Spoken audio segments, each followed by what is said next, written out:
Kulan markii geedka madaxweynaha dowlad goboleedka Koonfur Galbeed oo ka dhawaaqay qaar ka mid ah golaha wasiirada ee Koonfur Galbeed iyo waliba wafdiga soo hogaamiyay madaxweynaha Koonfur Galbeed Mudane Cabdi Xasan Maxamed Laftagareen iyo aan baahna magaalada Muqdisho caasimadda dalka Soomaaliya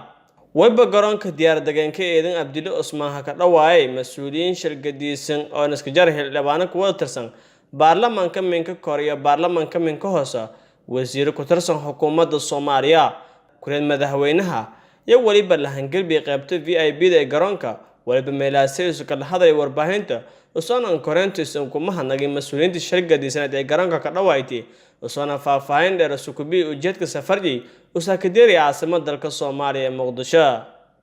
waxaan maanta magaalada Xamar yaan soo gaarnay caasimadda dawladda federaalka Soomaaliya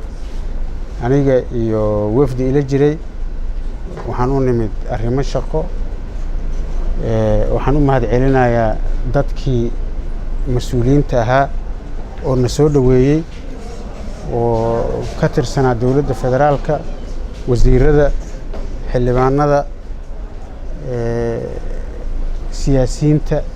xildhibaanadii iyo wasiiradii kale oo reer Koonfur Galbeed oo inta joogay maamulkii gobolka Shabeellada Hoose sanataradii iyo siyaasiyiintina soo dhaweysay oo dhan baan u mahad celinaynaa aad iyo aad u mahadsantihiin waa isla warsan doonaa waxaan soo gaarnay aniga iyo wafdi ila jiray magaalada Muqdisho waxaan u nimid arrimo shaqo haday noo dhamaadaan waa baxaynaa insha Allah waxaan ku faraxsanahay soo dhaweynta fiican oo na soo dhaweyseen waa tashan doonaa waana isu imaanaynaa aad u mahadsantihiin